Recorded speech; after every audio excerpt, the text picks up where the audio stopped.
Okay अभी हम बात करेंगे main control and coordination centre of our body, that is brain. Okay तो ये जो ब्रेन है, see this is our brain, और ये कितने लेयर से प्रोटेक्टेड है.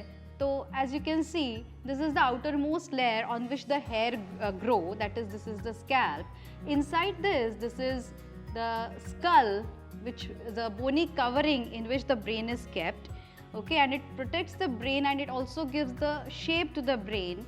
Then inside this are the 3 layers of meninges. Now meninges, they are made of the connective tissue. The outermost layer is attached to this skull, which is dura mater, and inner layer, there are 3 layers as I told. Innermost layer, it is attached to this brain and it is known as pia mater, and in between these 2 layers there is one more layer which is gel like and it acts as a shock absorber. It is arachnoid matter. Okay, so this is about brain.